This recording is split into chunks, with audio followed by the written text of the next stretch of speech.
Good evening. You're welcome to News at 6 from the studios of Big Family Radio here in Accra. You can as well watch the live coverage on Facebook at Big Family Radio, YouTube and TikTok at Big Family Radio, and also Big Family TV. Now the top stories. In local stories, Apostle Eric Nyamicha says Ghana's development depends on national change in values and mindset.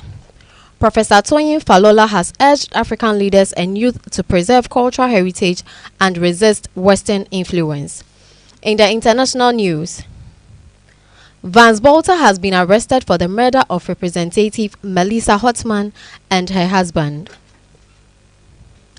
Ori Goldberg has said that Benjamin Netanyahu lacks clear endgame in Israel's conflict with Iran and war on Gaza. Now in the entertainment story, Ira Star becomes first to win BET's award for Best International Act. Let's go for a quick commercial break, and when we are back, I would give you the details of these stories and more.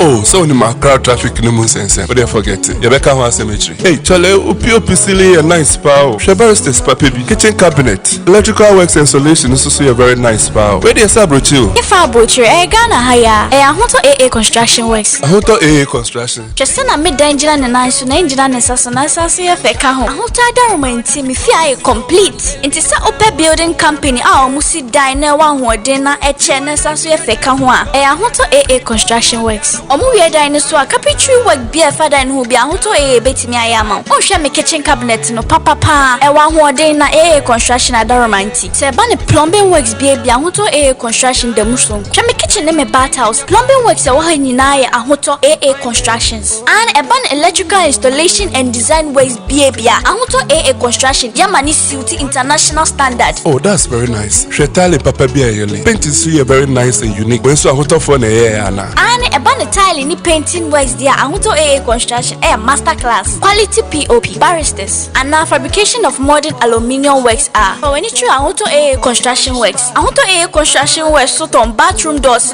wooden doors, BAB, say a single, double, and answer 1.5. Almost also to main gate or modi governance and stainless steel swai. Trisha Ahuto AA construction for a track a chamai, a bank 3 junction, Amasamai, and answer Asamai Kesi police barrier. From more number issue 0547 118 843 and answer 0537 883 572. Somebody else come pick you. You are welcome back. My name is Esther Kushag. Now the details of the story. Chairman of the Church of Pentecost, Apostle Eric Nyamicha, has emphasized that the sustainable development of Ghana depends critically on a collective transformation in the values and mindset of its citizens. According to him, genuine progress cannot be achieved without a national commitment to moral renewal and a shift in attitudes towards honesty, hard work, and patriotism.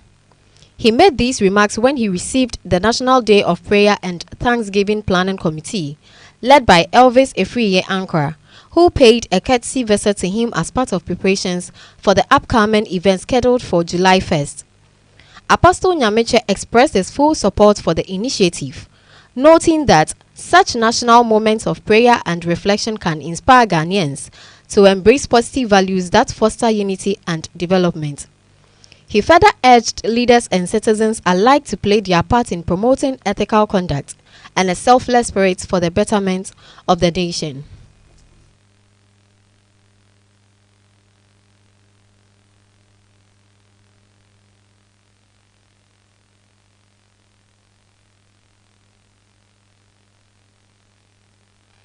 The Bible says it is a good thing to give thanks unto the Lord. And so for a nation to come together to thank God, it will be beneficial even to the nation, because it is a good thing to give thanks unto the Lord. We have a lot to thank God for as a nation, the peace that we enjoy. We don't take it for granted. Around us are wars and rumors of wars, but Ghana, we can say that we are dwelling in peace. And for that matter, we need to thank God. After this election, you realize that the tension that was brewing, but at the end of the day, it was as if nothing happened. I think that we need to thank God. even for the future, what he has done for us and what he's going to do for us. So, Chairman, what assurance can you give to the committee and the president during that?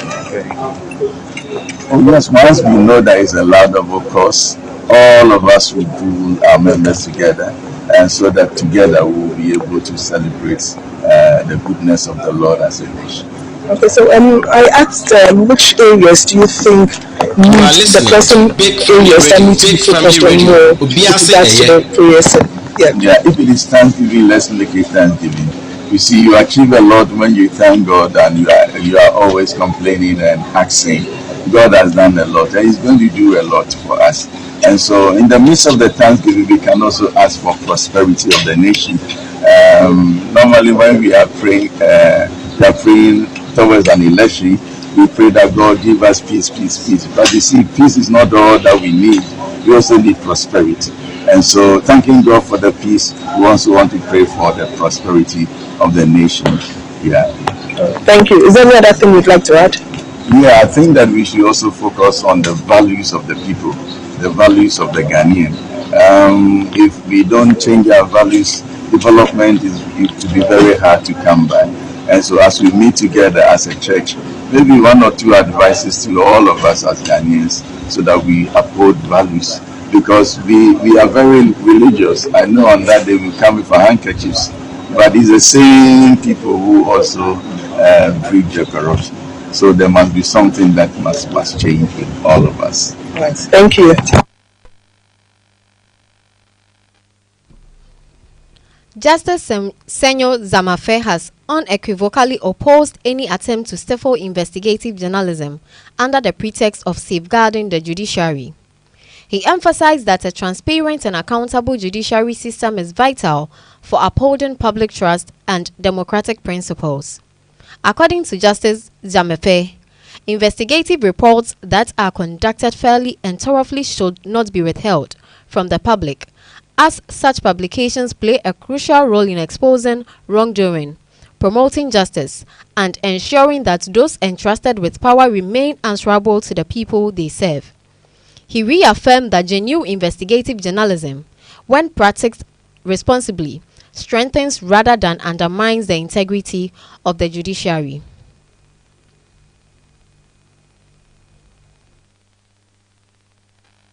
Would you recommend suppression of investigative journalism to protect the dignity of the judiciary? And this is against the backdrop that after the Anas expose, in fact, it's been reported by TV3 News. This is online. You are reported to have said that the expose, in quotes, tainted the dignity and value of the judiciary. It is also reported that you said, quote, that the expose should have been blocked. So that is the reason for my question. Mr. Chairman, I don't remember the first quote. No, those are not my words. And then saying it could have been blocked. No, I don't think, I'm not very sure about that. But generally, I wouldn't recommend repression. Any investigative journalist who wants to do a thorough job, once it's true, why would I recommend suppression? No, I wouldn't. One is fair, fine.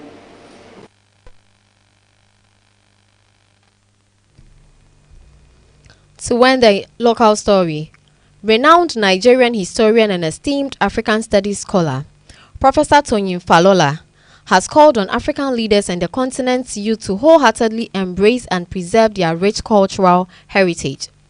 Speaking passionately, he emphasized the urgent need to resist the gradual erosion of African identity by pervasive Western ideologies and influences. Professor Falola highlighted that safeguarding indigenous customs, languages, and traditional knowledge is crucial for maintaining a strong sense of self and community. He further urged that, despite modernization and globalization, Africans must never abandon their roots, as these form the foundation of the continent's resilience, pride, and future development.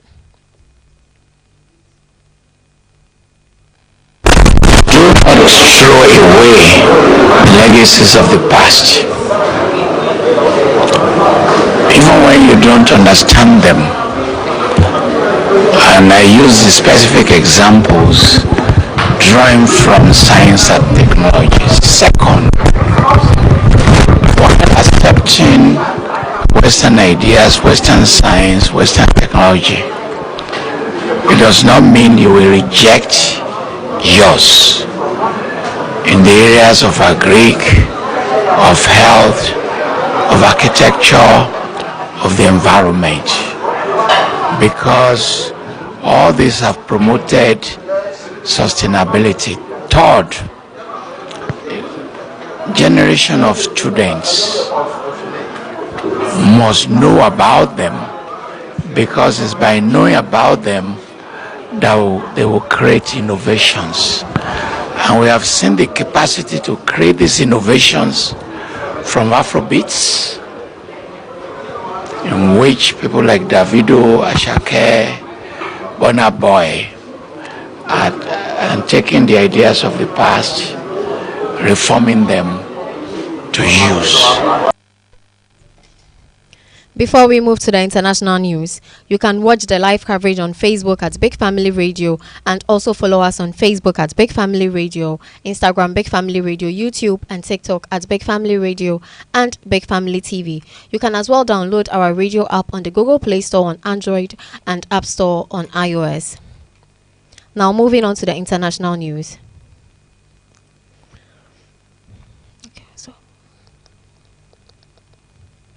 Democrats National Committee Chair Ken Martin, who previously served as the chair of the Minnesota Democratic Farmer Labor Party, has expressed deep sorrow over the tragic death of State Representative Melissa Hotman and her husband, Mark, who were shot and killed on Saturday. In an emotional interview with Jane, Martin, his voice breaking with emotion, described Melissa as an extraordinary leader and a tireless advocate for progressive change. He praised her unwavering dedication to improving the lives of Minnesotans and said her legacy as a transformative figure in state politics would never be forgotten. Martin also added that the loss of both Melissa and Mark is a devastating blow to their community and to everyone who had the privilege of working alongside them.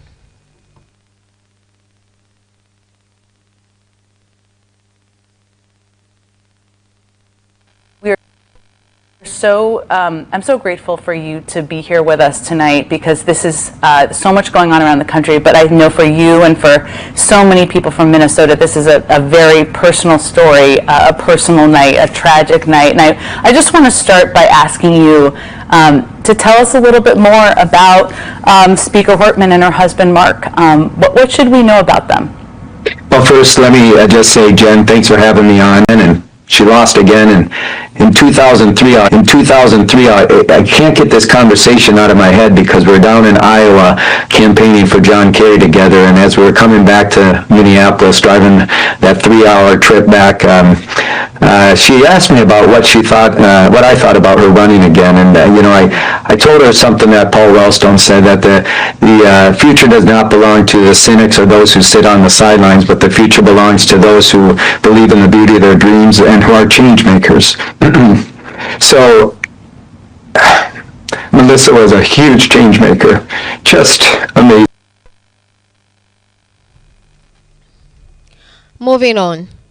Following what authorities have described as the largest manhunt in Minnesota's history, Vance Bolter has been apprehended and formally charged with the murders of State Representative Melissa Hotman and her husband, Mark. In addition, Bolter faces charges for the attempted murder of State Senator John Hoffman and his wife, who were also targeted during the violent attacks. According to law enforcement officials, the assaults were politically motivated. Investigators revealed that Bolter was in possession of a list containing the names of other lawmakers he intended to target in future attacks. The chilling discovery has sent shockwaves through the state's political community, prompting heightened security measures and renewed discussions about threats to public officials.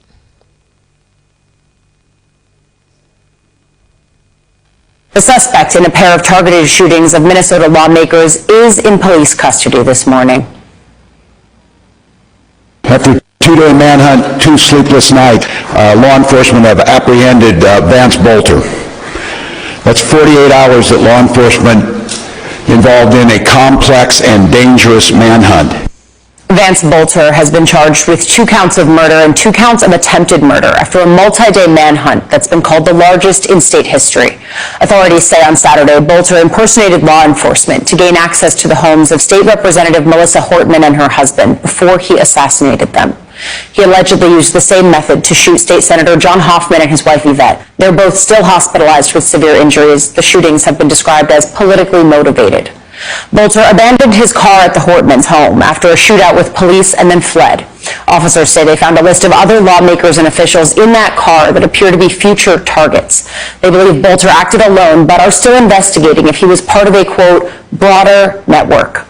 I want to go first to the ground. NBC senior national correspondent Jay Gray live with us this morning from St. Paul, Minnesota. Jay, what's the latest where you are? Well, Ellie, let's show you behind me. They've got a growing memorial here. In fact, we've already seen people early this morning out at the memorial to the victims. And we're learning more about that manhunt you talk about. It was a massive team of officers and federal agents stalking the suspect through the woods, then making their move just after nightfall, closing in and circling him, and then commanding him to crawl to where they were. We're told that he was armed at the time of his arrest, but that there was no confrontation, and that none of the law enforcement officers used their weapons during the arrest. He had been on the run for more than 40 hours, was arrested about 50 miles or so to the southwest of where the attacks took place, and it was just a few miles from his home. Now, they were first called back to that area when they identified a vehicle that they suspected he had been driving after the attacks. It was abandoned along a roadway there, and then while there, a resident provided them with a tip saying that they saw them running through the woods, and that's when they initiated this massive search and were able to pinpoint him. They tell us that they also used drones as well as a chopper, infrared technology to find out exactly where he was, and then just inch by inch moved in until they finally closed that circle around it. Away from that story, President Donald Trump has turned down a proposal from the Israeli government to carry out an assassination of Iran's supreme leader, Ayatollah Ali Khamenei, according to information provided by a U.S. official to NBC News. NBC correspondent Val Hilliard reports that the proposal was part of broader discussions between the United States and Israel regarding possible actions to curb Iran's influence in the region. The official, speaking on condition of anonymity, indicated that President Trump ultimately rejected the plan, deeming it too escalatory and potentially destabilizing for the Middle East.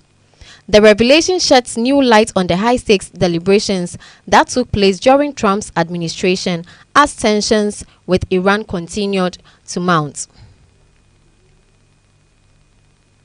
Alex, we're just learning here this afternoon from a U.S. official that Israel had approached the United States, the president, about a potential plan to assassinate the supreme leader of Iran, Ayatollah Khamenei. This would have amounted to a regime change in Iran if Israel and the U.S. had agreed to move forward with such a military effort as this in these last days. Of course, that sort of action has not been executed upon here at this time, but this comes 3 days now after those initial airstrikes were launched in a surprise attack on Iran, and since there have been retaliatory airstrikes going between the two countries here. Well, for President Trump, on his part here just a few hours ago in the social media post, he suggested that he still believes that there could be a, quote, deal between Israel and Iran to bring an end to this war. At the same time, this White House has indicated repeatedly repeatedly that they are in the position where they have made a case to Iran that they must halt all uranium enrichment and stop all efforts to build nuclear bomb capabilities. I want to let you listen to Bibi Netanyahu, the Israeli Prime Minister, in his first interview on Fox since those initial airstrikes 3 nights ago, in which he was very specific in talking about the U.S.'s cooperation with Israel and why he decided to proceed with this attack before, if folks will recall, today was supposed to be the 6th round of talks between the U.S. and Iran on a potential nuclear agreement, but the Israelis went forward with their airstrike early nonetheless. Take a listen. I think we achieved a great surprise the other day when we started. We could wait and wait and wait. They'd string along the negotiations. We gave them a chance. I gave them a chance, but it was clear they were not serious about it. It became clear, I think, to the United States as well, because the president was very clear. He said, you can't have nuclear weapons. And in order not to have nuclear weapons, you can't enrich uranium. And they basically strung everybody along, and it was clear to us it was going nowhere. Alex, it's a serious question now, the extent to which the U.S. will militarily involve itself with Israel's future military plan. Elijah Magner, a prominent military and political analyst, has explained that although there is a faction within Israel that strongly supports taking aggressive measures against Iran, a significant portion of the Israeli population is not ready to bear the heavy consequences that come with an intensifying conflict. He noted that many Israelis are increasingly concerned about the potential for widespread instability, economic strain, and the threat to civilian lives that could result from further escalation. According to Magner, this divide reflects a growing anxiety within Israel about whether the perceived benefits of confronting Iran militarily are worth the high risks and sacrifices involved.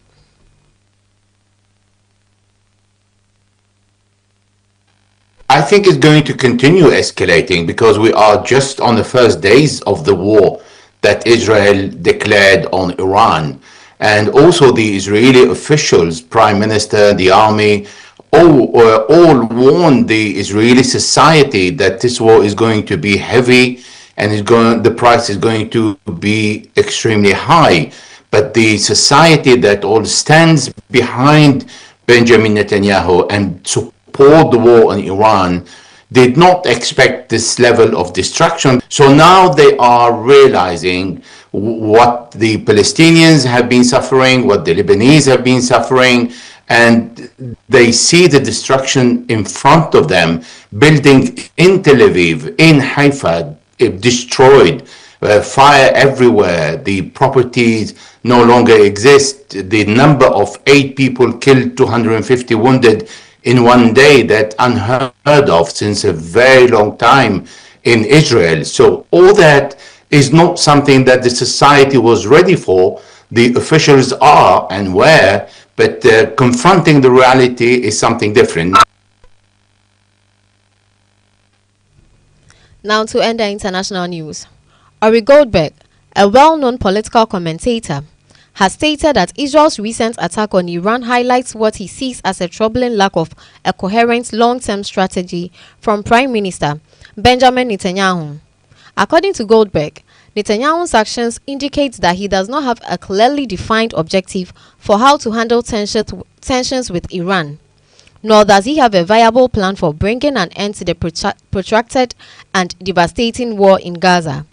Goldberg argues that this absence of an achievable endgame risks prolonging both conflicts, increasing regional instability, and leaving Israeli citizens and neighboring populations to bear the consequences of open-minded military operations without a realistic path toward resolution or sustainable peace. People don't necessarily trust Netanyahu personally, but they're certainly rallying around the flag. They consider this strike on Iran to be a great success, and I think the Israeli public has been looking for a success after Israel's abject, abysmal failures in Gaza over the past 2 years. There's a sense that Israel is finally stepping up, that it is doing the right thing. There's also a clear awareness of the fact that Israel has no end game, that it isn't clear how long this war will last. The messages that we're getting from Prime Minister Netanyahu and his government are to expect a long war, not to expect to know exactly what's happening, but to take it in stride and come together in this struggle. As far as political means for getting out of this conflict, I can't say most Israelis are optimistic because we are seeing what is still happening in Gaza, where after nearly 2 years, Netanyahu has yet to politically define an endgame or even a vision of such an endgame that will allow the Israel genocidal campaign to end.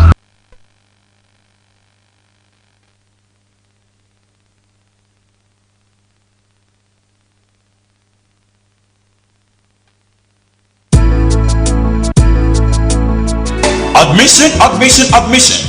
Are you looking for an institution with a serene atmosphere in equipping you with the ability to deepen your understanding, in-depth knowledge in computerization and cinema studies? Then, the answer is Big Family Multimedia Institute. The range of programs and topics like computer studies, introduction to computing, introduction to word processing and presentation, computer network, internet and social media, cinema studies, radio and TV presentation, radio and TV production, media law and ethics, camera and video editing, graphic designing, event management, marketing and acting. For more information, contact 0540-932188 or 0555-208056. Website bfmnetwork.com.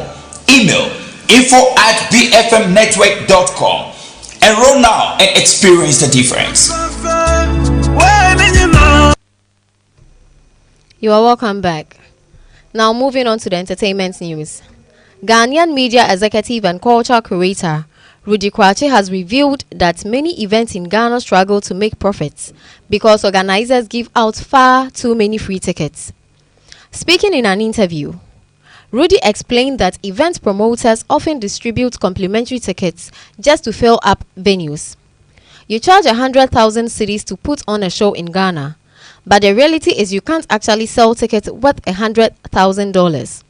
Half of the December shows by your favorite artists were completely free. They simply gave out tickets to pack the place. It's an ego boost. There's a proper system for marketing and recouping your investment, but there's no shortcut. Selling tickets doesn't automatically guarantee profits. Rudy made these comments while discussing why many event organizers end up reporting losses even after claiming to have sold out their shows. For playwright Lateef Abubakar, ticket sales alone are never enough to cover production costs. Also speaking on the show, he emphasized the importance of multiple revenue streams, saying that tickets are insignificant compared to the cost of staging a production. The money they get from ticketing is too small to rely on alone. He also added that you can't depend solely on tickets to promote your events. There must be sponsorships, partners, investors and other portfolios. Lateef also added that he often creates opportunities for companies to exhibit their products at his shows, which brings in additional income. Now to end the news. Nigerian music sensation Ira Star has achieved a major milestone at the 2025 BET Awards, winning her first ever trophy for Best International Act. The Rush hitmaker emerged victorious at the star-studded ceremony held Monday night at the Peacock Arena in Los Angeles, beating stiff competition from fellow Nigerian artists Rema and South Africa's Tyler. This win marks a breakthrough for Ira Star, who had been nominated in previous years but had yet to clinch an award until now. However, her success in the Best International Act category did not extend to her other nominations. She lost the Best New Artist award to Leon Thomas and the Best Female R&B Pop Artist award to Caesar. In another highlight for Nigerian music, Thames, who was nominated twice in BET her category, also missed out, with Summer Walker's Heart of a Woman taking the prize. The night's biggest winner was American rapper Kendrick Lamar, who dominated the awards by winning 5 out of his 10 nominations.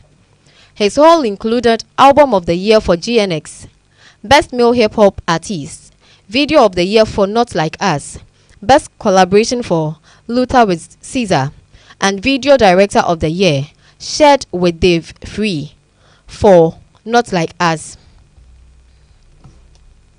To end the news, a recap of the top stories.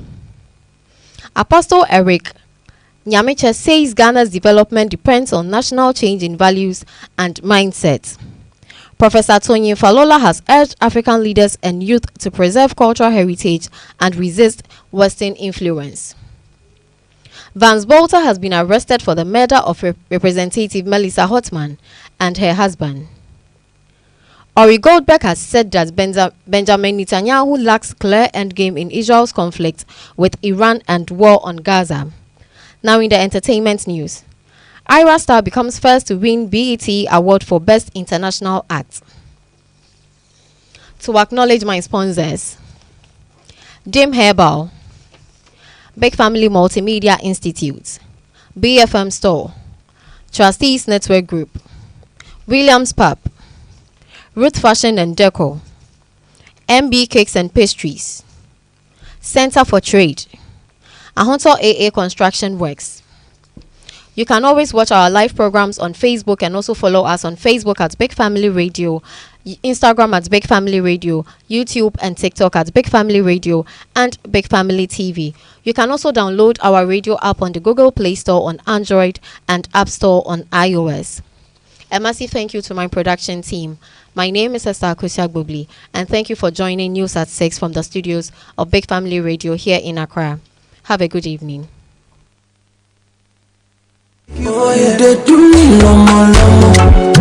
Kena kwabo na didn't know what you saw. Oh, so in my crowd traffic no more sense. But they forget it. Yabeka one cemetery. Hey, Chale, Upio a nice power. Shabaristes papi, kitchen cabinet, electrical works installation is also a very nice power. Where do you say brought you? If I butcher, Ghana hire, Ahonto AA Construction Works. Ahonto AA Construction. Just send a mid danger and nice to engine and assassination.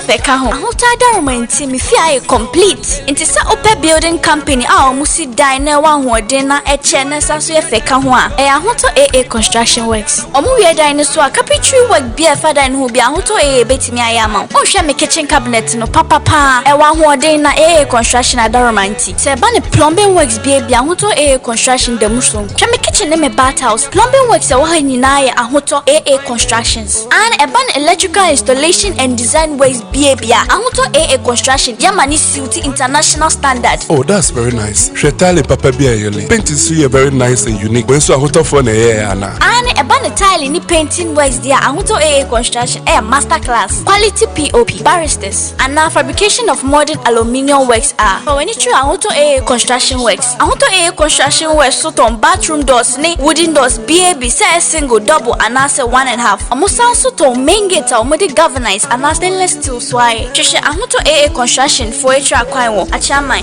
a bank, 3 junction, Amasamai, and answer as a Mankesi police barrier. From more number is 0547 118 843 and answer 0537 883 572.